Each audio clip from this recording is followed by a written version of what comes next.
നമസ്കാരം. ഇടതുമുന്നണിയിൽ P M Shri വിവാദം ഒന്ന് ആളിക്കത്തി കെട്ടടങ്ങിയെന്ന് കരുതുന്നവർക്ക് തെറ്റി. ആ തീയും പുകയും ഇപ്പോഴും ഉയർന്നുകൊണ്ടേയിരിക്കുകയാണ്. ഇടതുമുന്നണിക്കകത്ത് പുതിയ രാഷ്ട്രീയത്തിന് കോപ്പുണ്ടോ എന്ന് തേടുകയാണ് സി പി ഐക്ക് പിന്നാലെ മറ്റ് ഘടകകക്ഷികളും. ചെറിയ ചെറിയ ഘടകകക്ഷികളും വാല് പൊക്കി തുടങ്ങിയെന്നർത്ഥം. വരാനിരിക്കുന്ന നിയമസഭാ തെരഞ്ഞെടുപ്പിൽ നേരത്തെ കിട്ടിയതിനേക്കാൾ കൂടുതൽ സീറ്റുകൾ ഇത്തവണ ആവശ്യപ്പെട്ടിരിക്കും. നമ്പർ 1 സി പി ഐ അത് ആവശ്യപ്പെട്ടു തുടങ്ങി. രണ്ടാമത് ജനതാദൾ, മാണി ഗ്രൂപ്പ്, ഇവരെല്ലാം അധിക സീറ്റുകൾ ആവശ്യപ്പെട്ട് ഇടതു മുന്നണിയെ കഷ്ടത്തിലാക്കാൻ വേണ്ടി ഇറങ്ങി തിരിച്ചിരിക്കുകയാണ്. പി എം ശ്രീ പദ്ധതിക്കെതിരെ പോരാടി വിജയം കണ്ടതിന്റെ പിൻബലത്തിൽ വരുന്ന നിയമസഭാ തെരഞ്ഞെടുപ്പിൽ എന്തായാലും കഴിഞ്ഞ തവണത്തേക്കാൾ കൂടുതൽ സീറ്റുകൾ തങ്ങൾക്ക് കിട്ടുമെന്ന പ്രതീക്ഷയാണ് ഇപ്പോൾ സി പി ഐ. കൂടുതൽ സി പി ഐ നേതാക്കൾ അങ്ങനെ തെരഞ്ഞെടുപ്പിൽ മത്സരിക്കാൻ ഖദറും തച്ച് വെള്ള ഷർട്ടും തച്ച് കാത്തിരിക്കുകയാണ്. 2021 24 സീറ്റുകളിലാണ് സി പി ഐ മത്സരിച്ചത്. 17 പേരെ എന്നവർ നിയമസഭയിലേക്ക് എത്തിച്ചു. എന്നാൽ ഇത്തവണ നമ്മൾ 24 പേരെയും എത്തിക്കും. കാരണം അതിൽ കൂടുതൽ സീറ്റുകൾ തരണം എങ്കിൽ 24, 25 പേരെ ഞങ്ങൾ നിയമസഭയിലേക്ക് എത്തിക്കാമെന്നാണ് സി പി ഐയുടെ കണക്കുകൂട്ടൽ. അതിനുള്ള പ്രാരംഭ ചർച്ചകളൊക്കെ C P I M N സ്മാരകത്തിനുള്ളിൽ തുടങ്ങിക്കഴിഞ്ഞെന്നാണ് അറിയുന്നത്. സീറ്റ് അങ്ങനെ കൂടുതൽ നൽകുകയാണെങ്കിൽ അത് മാണി ഗ്രൂപ്പ്, ജനതാദൾ എന്നീ ഗ്രൂപ്പുകൾക്ക് നൽകേണ്ടി വരും. അവരും ആവശ്യപ്പെടുന്നുണ്ട്. മാണി ഗ്രൂപ്പ് ആവശ്യപ്പെടുന്നുണ്ട്, ജനതാദൾ ആവശ്യപ്പെടുന്നുണ്ട്. കാരണം പക്ഷെ ഒരു കാര്യം, അവർക്ക് ഇപ്പോൾ ലഭിക്കുന്ന സീറ്റുകളുടെ എണ്ണത്തിൽ നിന്നും കുറച്ച് മാത്രമേ C P M C P ഐക്ക് ഈ സീറ്റുകൾ നൽകൂ. അതാണ് കീഴ്വഴക്കം. അതാണ് സ്വാഭാവികമായി നടക്കുന്നത്. കഷ്ടിച്ച് 2-3 സീറ്റുകൾ മാത്രമാണ് ഓരോ നിയമസഭാ തെരഞ്ഞെടുപ്പിലും സി പി എം തങ്ങളുടെ സ്ഥിരം സീറ്റുകൾ ബലിയായി നൽകുന്നത്. ഇങ്ങനെ സി പി ഐക്ക് മറ്റു ഘടകകക്ഷികൾ അതിനെക്കുറിച്ച് ആലോചിക്കുകയേ വേണ്ട എന്ന് തുടക്കത്തിൽ തന്നെ സീറ്റ് ചർച്ചകളിൽ തന്നെ സി പി എം പറയാറുണ്ട്. ഇത് പക്ഷേ ഇടതുമുന്നണി കൺവീനർ ടി പി രാമകൃഷ്ണന്റെ മാത്രം തലവേദനയല്ല. ഇത്തവണ ഈ തലവേദന, സീറ്റ് വിഭജന തലവേദന സി പി ഐ എമ്മും കൂടി പങ്കുവെച്ച് വാങ്ങേണ്ടി വരും.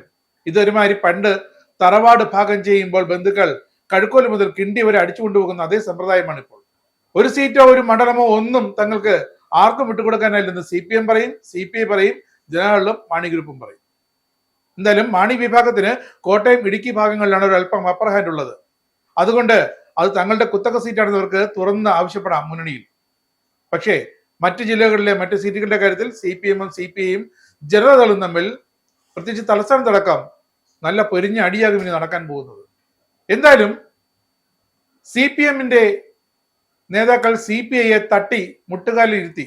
അതുകൊണ്ട് പി എം ശ്രീ വിഷയത്തിൽ തൽക്കാലത്തേക്ക് ഒരു മരവിപ്പുണ്ടായി.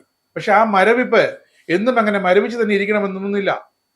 മന്ത്രിസഭ ഉപസമിതി രൂപീകരിച്ചിട്ടുണ്ട്. സി പി ഐ മന്ത്രിമാരും നമ്മുടെ മന്ത്രി വി ശിവൻകുട്ടി അതിന്റെ അധ്യക്ഷനായിട്ട് ഉപസമിതി ഉണ്ട്. ആ ഉപസമിതി തീരുമാനിക്കും ഇനി എന്ത് ചെയ്യണമെന്ന്. ഉപസമിതി റിപ്പോർട്ട് വന്ന ശേഷം പിന്നെ സി പി ഐക്ക് ഒന്നും മിണ്ടാനും പറ്റത്തില്ല. കാരണം സി പി ഐയുടെ പ്രതിനിധികൾ, മന്ത്രിമാർ ആ സമിതിയിലുമുണ്ട്. അപ്പോൾ ഉപസമിതി നിഷ്പക്ഷമായി തീരുമാനിച്ച് ഒരു തീരുമാനം എടുത്തു കഴിഞ്ഞാൽ പിന്നെ ആ തീരുമാനം നടപ്പാക്കിയേ പറ്റൂ. അതെന്താകും തീരുമാനം എന്ന് ഉപസമിതി റിപ്പോർട്ട് നൽകും എന്നൊക്കെയാണ് ഇപ്പോൾ കേരളം കാത്തിരുന്ന് പ്രതീക്ഷയോടെ നോക്കിക്കൊണ്ടിരിക്കുന്നത്. എന്തായാലും കഴിഞ്ഞ നിയമസഭാ തെരഞ്ഞെടുപ്പിൽ മുന്നണിയിൽ ശക്തി തെളിയിച്ച കേരള കോൺഗ്രസ് മാണി വിഭാഗം ഇത്തവണ കൂടുതൽ സീറ്റുകൾ ചോദിക്കുന്ന ഒരു സംശയവുമില്ല. കാരണം അവരും മസിൽ പെരുക്കിക്കൊണ്ടിരിക്കുകയാണ്. അല്ലെങ്കിൽ ഞങ്ങളിപ്പോൾ മുന്നണി വിടും, ഞങ്ങളിപ്പോൾ യു ഡി എഫിനോട് പോകും എന്നൊക്കെ പറഞ്ഞ് വിരട്ടിക്കൊണ്ടിരിക്കുകയാണ്. അങ്ങനെ ഇവർ യു ഡി എഫിലേക്ക് ചെന്നാൽ അവിടെയും പ്രശ്നമാണ് ജോസഫ് ഗ്രൂപ്പിനും മറ്റും. കാരണം ഇവർ ചെന്നാൽ ഇവരുടെ സീറ്റുകൾ ഇവർ മത്സരിക്കും. അപ്പോൾ എതിരെ ജോസഫ് ഗ്രൂപ്പുകാർക്ക് മത്സരിക്കാൻ സീറ്റ് ഉണ്ടാകില്ല. അതും പ്രശ്നം. അതുകൊണ്ട് ഇവർ ജോസഫ് ഗ്രൂപ്പുകാരുടെ പ്രാർത്ഥന ഇവർ യു ഡി എഫിലേക്ക് വരരുത് എന്നാണ്. സി പി എമ്മിന്റെ പ്രാർത്ഥന ഇവർ എൽ ഡി എഫ് വിടരുതെന്നും അങ്ങോട്ട് പോകരുതെന്നുമാണ്. രണ്ടും പരസ്പര പൂരകങ്ങളാണ്. കഴിഞ്ഞ നിയമസഭാ തെരഞ്ഞെടുപ്പിൽ 77 സീറ്റുകളിൽ മത്സരിച്ച് സി പി എം 61 ജയം കണ്ടു. അതാണ് സി പി എമ്മിന്റെ ആ ഒരു കരുത്ത്. അവർ പറയുന്നത് ഞങ്ങളുടെ നേതൃപാടവം, ഞങ്ങളുടെ കരുത്ത് അവിടെയാണെന്ന് സി പി എം പറയുന്നുണ്ട്. 24-ൽ 17 പേർ നിയമസഭയിൽ എത്തിച്ച് സി പി ഐയും. പക്ഷേ വോട്ട് കുറഞ്ഞത് കഴിഞ്ഞ തവണ സി പി ഐയിലെ 24-ൽ 17 പേർ മാത്രമേ ജയിച്ചുള്ളൂ.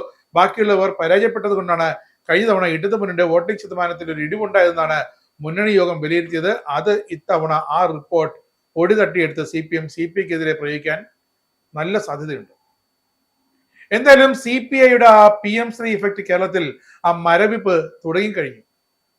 വരാനുള്ള കാശ് കിട്ടിയില്ലെന്ന് ഇപ്പോഴേ വി ശിവൻകുട്ടി മന്ത്രി കരഞ്ഞു തുടങ്ങി. SSK ഫണ്ട് കേന്ദ്രം തടഞ്ഞു വെച്ചതാണ്. ഈ ആഴ്ച വരേണ്ടതായിരുന്നു ആ ഫണ്ട്. അതിന്റെ SSK ഫണ്ട് ആദ്യ ഗഡു വന്നിട്ടില്ല. കാരണം എന്തായാലും നിങ്ങൾ ഒപ്പുവെച്ച്, പക്ഷേ ഒപ്പുവെച്ചിട്ട് കേരളത്തിൽ വന്നിട്ട് ഒപ്പുവെച്ചില്ല എന്ന് പറയുന്നു. അത് മരവിപ്പിച്ചു എന്ന് പറഞ്ഞ് കേന്ദ്രത്തിന് കത്തയക്കുന്നു, ഞങ്ങൾ പുനഃപരിശോധിക്കുന്നു എന്ന് പറഞ്ഞ്. അങ്ങനെയാണെങ്കിൽ ആ ഫണ്ട് തൽക്കാലത്തേക്ക് കൊടുക്കണ്ട എന്ന് തന്നെയാണ് ഇപ്പോൾ കേന്ദ്രത്തിന്റെ തീരുമാനം. അപ്പോൾ ഉപസമിതി തീരുമാനം വരുന്നത് വരെ ഈ SSK ഫണ്ടിലും സ്വാഹയാണ്. ഏതാണ്ടൊക്കെ SSK ഫണ്ടില് കേന്ദ്ര ഫണ്ട് എല്ലാം ചേർത്ത് 240 കോടി രൂപ ഈ ആഴ്ച കേരളത്തിന് കിട്ടേണ്ടതാണ്. എന്തായാലും ഫണ്ട് കിട്ടാഞ്ഞതിന്റെ കാരണം ഇത് തന്നെയാണ്. അതുകൊണ്ട് കേന്ദ്രത്തോട് ഒരു പ്ലീയും നടത്തിയിട്ടൊരു കാര്യമില്ലെന്ന് വിദ്യാഭ്യാസ വകുപ്പിന് വ്യക്തമാണ്. കാരണം ഇനി എന്തെങ്കിലും വന്നാൽ അത് CPIയുടെ ഉത്തരവാദിത്തമാണ്. അവരാണ് ഈ തീരുമാനമെടുത്തത്. അവരാണ് ഇടത് മുന്നണിയെ കൊണ്ട് വിദ്യാഭ്യാസ വകുപ്പിനെ കൊണ്ട് ഒപ്പിട്ട ഉത്തരവ് കരാർ റദ്ദാക്കാനുള്ള തീരുമാനം എടുത്തിരിക്കുന്നത്. റദ്ദാക്കിയില്ലെങ്കിലും ആ കരാർ മരവിപ്പിച്ചതിന് തുല്യമാണ്. അതുകൊണ്ട് CPIയുടെ തലയിൽ എല്ലാ കുറ്റം കൊണ്ട് ചാർത്തും ഇനി അങ്ങോട്ട് CPM. അതിനൊരു സംശയം ഉണ്ടാകില്ല. പിന്നെ പഞ്ചാബിനെ പോലെ PM ശ്രീ പദ്ധതിയിൽ നിന്ന് ചാടിപ്പോകാനൊന്നും കേരളത്തിന് സാധിക്കില്ല. കാരണം പഞ്ചാബ് ഒപ്പിട്ടിട്ട് ഇറങ്ങിപ്പോയ സുപ്രീം കോടതി പഞ്ചാബിന് കർശനമായ താക്കീത് നൽകുകയും ചെയ്തു. നിങ്ങളുടെ ഈ മറ്റ് കേന്ദ്ര ഫണ്ടുകളൊന്നും നൽകില്ല, അത് വ്യവസ്ഥ പ്രകാരം നൽകാൻ ഞങ്ങളൊരു ഉപാധിയും കാണുന്നില്ല എന്ന്. അങ്ങനെയാണ് പഞ്ചാബ് 2024 തിരിച്ച് ഈ PM ശ്രീ പദ്ധതിയിലേക്ക് ചേക്കേറിയത്.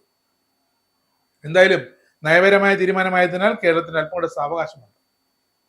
പിന്മാറാമെന്ന് ചില വിദ്യാഭ്യാസ വിചക്ഷണന്മാർ സംസ്ഥാന സർക്കാരിനെയും CPMലെ വിദ്യാഭ്യാസ മന്ത്രിയുമൊക്കെ ഉപദേശിക്കുന്നുണ്ട്.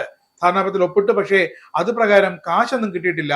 അതുകൊണ്ട് ആ ധാരണാപത്രപ്രകാരമുള്ള കാശ് കിട്ടാത്തതിനാൽ വേണമെങ്കിൽ പിന്മാറാം, അതിലൊരു തടസ്സവും ഉണ്ടാകില്ല എന്നൊക്കെ ചില നിയമ ഉപദേശങ്ങളും വിദ്യാഭ്യാസ വകുപ്പിന് കിട്ടിയിട്ടുണ്ട്. ഇനി അറിയണം ശിവൻകുട്ടി എന്ത് പറയുമെന്നുള്ളത്.